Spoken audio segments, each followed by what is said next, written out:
Hola, ¿cómo están?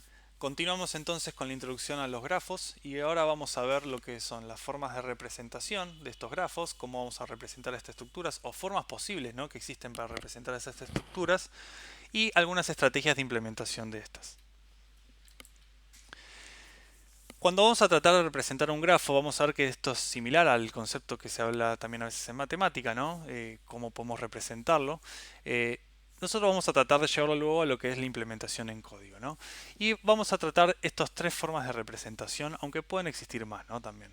La más común o la más sencilla de pensarlo sería a través de lo que es un conjunto de nodos o vértices, como aparece acá. Obviamente este conjunto se puede representar luego como un arreglo estático, como una lista dinámica o algún otro TAD que podamos definir, como es el TAD conjuntos, etcétera, ¿no? Pero bueno, vamos a ver ahora cómo lo trabajamos luego. Y a su vez, además de lo que es el conjunto de nodos, vamos a trabajar con lo que es un conjunto de aristas. Y el conjunto de aristas no es más que un par ordenado. ¿El par ordenado de qué parte? De qué es el nodo origen y el nodo destino. Por ejemplo, acá el par ordenado 1, 2 lo que nos está diciendo es que el nodo 1 se conecta o se relaciona con el nodo 2. Origen 1, destino 2. Vemos que luego aparece el par ordenado 1, 3, etcétera, ¿no? Es lo que estamos representando justamente acá a la derecha. Este tipo de representación, donde solo agregamos una arista por cada, o mejor dicho, un par ordenada por cada arista que aparece en el grafo, sobre todo cuando estamos hablando en realidad particularmente de grafos no dirigidos, ¿no?, los que son los grafos más simples, estamos hablando de lo que se llama un enlace simple, ¿no?, en la forma de implementación. Esto se pone digamos, en otro color porque esta definición de enlace simple es algo más propio de la implementación y no la forma de representación más abstracta, ¿no?, de cuando se habla, por ejemplo, de matemática, ¿no? Es algo propio de nuestra materia. Entonces, con enlace simple estamos diciendo que vamos a tener solo un par ordenado representado o almacenado para decir que yo mantengo la relación o represento la relación de 1 a 2 como así también la 2 a 1. Yo, al tener este par ordenado guardado en algún arreglo o en alguna lista, estoy diciendo que el 1 se relaciona con el 2 y el 2 se relaciona con el 1. Esto hay que tenerlo presente porque cuando hagamos búsqueda, por ejemplo, de averiguar si el 2 se relaciona con el 1, yo no solo tengo que buscar el par ordenado 2, 1, sino también de buscar el par ordenado 1, 2. Si alguno de esos dos existe es porque existe esa relación. Siempre y cuando hablando de grafos no dirigidos, ¿no? En los grafos dirigidos claramente va a haber solo un par ordenado en la dirección correcta. También existe la forma de ver el enlace doble, y el enlace doble sería tener el mismo conjunto de aristas, pero no solo teniendo el par ordenado 1, 2, sino también teniendo el par ordenado 2, 1, ¿no? La conexión inversa.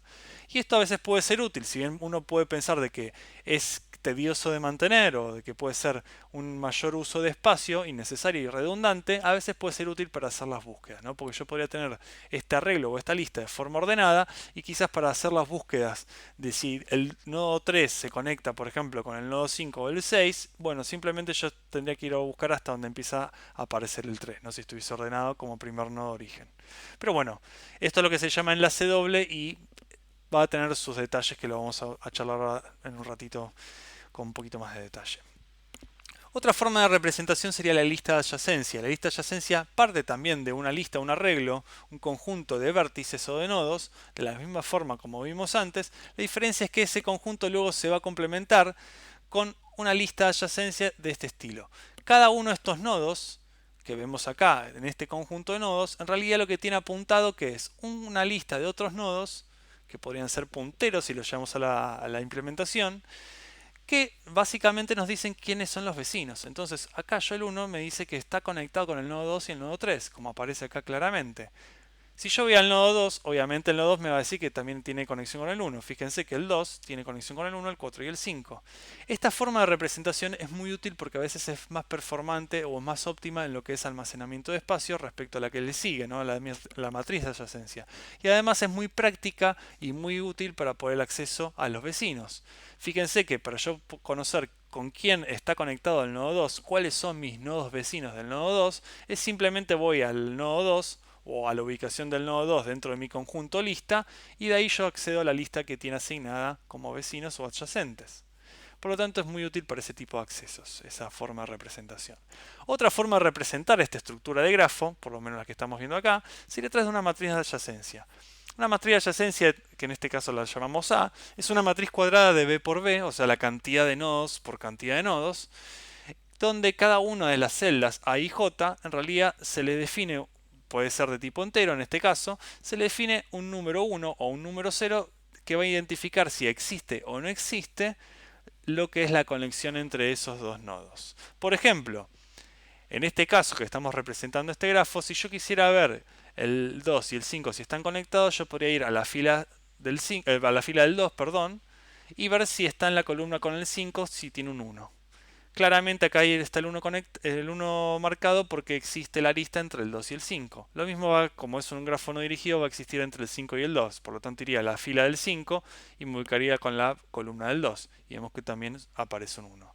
En los grafos no dirigidos claramente esta matriz va a tener un comportamiento que va a ser una matriz simétrica. En los casos de grafos no dirigidos, obviamente es probable que no sea simétrica.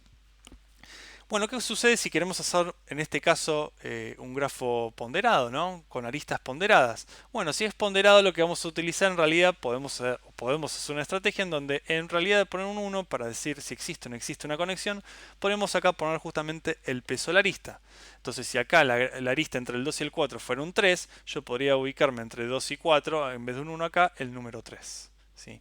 Lo mismo que si es un grafo dirigido o no dirigido, a veces se puede usar números negativos, ¿no? Si la dirección es inversa, por ejemplo, hay una conexión de dirección inversa, pero bueno, esas son cuestiones más específicas del tipo de representación que se está dando en esa implementación del problema, ¿no?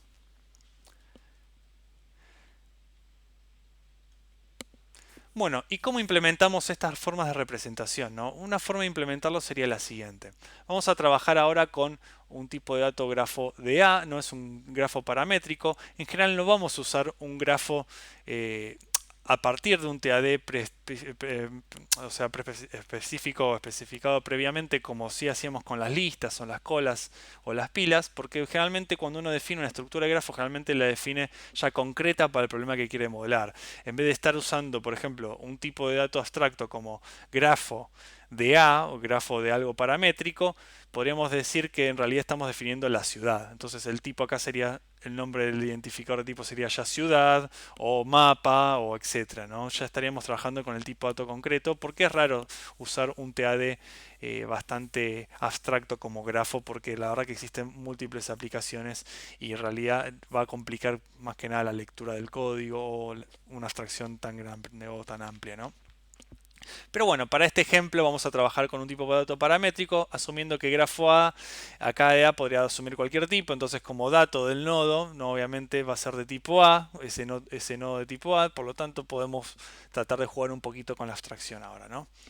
Pero bueno, básicamente un grafo para conjuntos de nodos y aristas, ¿qué va a ser? Va a ser un registro donde tiene literalmente un conjunto o una lista de nodos y otro campo que va a ser justamente la lista de aristas. Ahora, ¿el nodo y arista de qué tipo son? Y bueno, acá estamos inventando un nuevo tipo de dato que en el caso concreto cuando se quiera definir probablemente sea otro. Podemos jugar por ejemplo acá que sea pueblo y en este caso que la arista sea ruta. Entonces podemos definir nuestro propio TAD de para pueblo y para ruta, ¿sí? En este caso lo estamos haciendo con nodo de A y arista de A, que es algo más que nada de ejemplificar. Y fíjense que el detalle de definir a nodo está dado con un puntero. ¿Y por qué? Por esto mismo que hablamos de no duplicar información. Pues si yo no lo definiera con un puntero, fíjense que cuando insertamos los nodos como origen y destinos, en este caso de la arista, acá estaríamos duplicando información, ¿no? Estaríamos haciendo una copia del nodo, una copia del registro si yo no usara el puntero. Y lo que pasa en ese caso es que, más allá de que estamos quizás desperdiciando información o ocupando espacio de más, lo que sucede es que si yo modifico eventualmente el nombre de ese nodo, ¿no? O el ID de ese nodo, imaginemos que es un pueblo y cambio el nombre del pueblo, de una dirección del pueblo o algún dato como población del pueblo, lo que tengo que hacer luego es recorrer cada arista que tenía como origen o destino ese pueblo y editar también el registro en ese caso. Por lo tanto, es útil usar un puntero para que el origen y el destino de las aristas en realidad sean puntero a ese registro. También podríamos elegir que el nodo sea un registro en sí y el puntero aparezca acá. Sería otra forma de definirlo. Pero bueno, eso ya es cuestión de la implementación y de qué detalle particular del problema estemos trabajando, ¿no? Este es un ejemplo particular para que vean cómo se podría definir. Y acá también en la lista podemos agregar opcionalmente, si es ponderado, el campo de peso, ¿no? Y alguna otra relación más si quieren agregar, como tipo de relación, etcétera, ¿no? Todo esto es algo que se puede construir de forma creativa para resolver el problema que querramos. Esta es una estructura básica. Muy bien. Ahora, esta definición de implementación o esta forma de representación de conjuntos nodos y aristas tiene esos detalles que habíamos hablado. Si estamos hablando de enlace simple, ¿qué vamos a tener? Vamos a tener de que es fácil de mantener, porque justamente cuando agreguemos o quitemos aristas o relaciones de este grafo, simplemente lo que tenemos que hacer es recorrer este campo de aristas, esta lista de aristas, y remover el par ordenado que buscamos. Si fuera enlace doble, ¿qué pasa? Tenemos que, un poquito más costoso de mantener porque tenemos que buscar no solo la arista que va de origen a destino, sino también la arista que va de destino a origen, si es un grafo no dirigido. Así que el mantenimiento ahí es por duplicado, ¿sí? Ahora, si es en enlace simple, como ya comentamos, el acceso puede ser un poquito más costoso, porque si yo busco una relación entre el pueblo A y el pueblo B, fíjense que si es enlace simple, va a existir solo una ruta que conecta de origen del pueblo A a destino al pueblo B, pero no va a existir la inversa de eso, ¿no? La recíproca de eso, porque ya dijimos que lo hacíamos con enlace simple. Entonces, yo no solo tengo que buscar el origen y destino, sino también tengo que buscar si el nodo origen está en el lugar de destino, ¿sí? Tengo que buscar la relación pueblo A, pueblo B, como la relación pueblo B, pueblo A, ¿sí? Entonces, ese es un doble consumo en la búsqueda, es un acceso un poquito más costoso. Por eso es la contrapartida de lo que es el enlace doble, que ahí sí es un poquito mejor el acceso. Bueno, veamos la lista de adyacencia. La lista de adyacencia básicamente se va a hacer con un conjunto de nodos de la misma manera que lo vimos acá, ¿sí? Este grafo va a ser un conjunto de nodos en algún campo y luego el nodo simplemente se modifica, obviamente sigue manteniendo el concepto de puntero, pero fíjense que se modifica porque ahora la lista va a estar asignada acá, ¿no? A la lista de adyacentes, ¿no? La lista de adyacentes es parte de este nodo, que simplemente se carga como dato de vecinos. Por lo tanto, en este caso vamos a tener estas ventajas y desventajas, ¿no? Primero, como ventaja es que requiere menos espacio que la matriz. Recordemos que la matriz va a ser una matriz cuadrada que necesita cargar tanto información de las relaciones que hay como las no relaciones que hay también, ¿sí? Se carga todo. Es como una combinatoria de las dos cosas, ¿no? Es un producto vectorial de las dos, de nodo por nodo. Pero bueno, también lo bueno que tiene es que requiere menos, es menos mantenimiento costoso, ¿no? ¿Por qué? Perdón, la desventaja que tiene es que es un mantenimiento un poquito más costoso, ¿no? Con las conexiones, ¿no? Con esta, si yo estoy modificando y agregando muchas aristas o eliminando aristas constantemente de este grafo, probablemente ahí sí yo tenga que ir a modificar, por ejemplo, si yo modifico la relación entre nodo A y B, yo tengo que ir a buscar en la lista de nodos al nodo A, modificar los vecinos de ese para sacar el B, y a su vez tengo que ir a buscar el nodo B en la lista de nodos. ¿Para quién? Para modificar los vecinos de ese nodo B y eliminar el nodo A. Por lo tanto, ahí el mantenimiento se hace por duplicado, ¿sí? Esas conexiones. Si yo tengo constantemente modificaciones en mi grafo, como un grafo muy dinámico, probablemente esta lista de adyacencia empiece a ser un poco agua o empiece a ser un poco más compleja. Por eso dicen que es muy útil para lo que es grafos, o esto es una heurística, para que con grafos con pocas aristas, que se da esta relación de cantidad de aristas es menor a la cantidad de nodos al cuadrado. Bueno, y la lista o la matriz de adyacencia, que la última forma de representación es básicamente un conjunto de nodos donde se agregan acá, esta forma sería una forma estática, no de hacerlo, con un arreglo de cantidad o de cantidad de nodos B, donde guardamos el nodo de A, que sería este tipo de registro. Fíjense acá ya el uso de punteros no tiene sentido, porque el único lugar donde se guarda, donde aparece el nodo, es en este arreglo. Luego esta matriz de B por B utiliza el índice de este arreglo que está acá arriba para poder usar y relacionar el índice de la matriz, ¿no? La información del nodo está adentro del contenido en el arreglo. Por lo tanto, esta forma con nodos y un campo de adyacencias, que sería una matriz de B por B, es útil para poder hacer accesos rápidos, pero tiene la desventaja, como hablábamos antes, que requiere más espacio, ¿sí? ¿Por qué? Acá vamos a tener que plantear la matriz de B por B completa, ¿sí? ¿Y por qué es más eficiente en el acceso? Porque está todo indexado. Si yo quiero ver cómo se relaciona o si existe una relación entre un nodo X y otro nodo Y, simplemente tengo que ir a la ubicación de la matriz XY y directamente me va a dar el entero asociado. Si es 1, por ejemplo, esto que hablamos de que es un número entero, ¿no? De lo que es la conexión de que existe o no existe. Si es algo ponderado, podemos pensar también como que es algo que existe en peso, ¿no? Este número entero de en pesos. También podríamos pensar que la matriz de adyacencia podría ser, en vez de ser un entero, que sea una arista, ¿sí?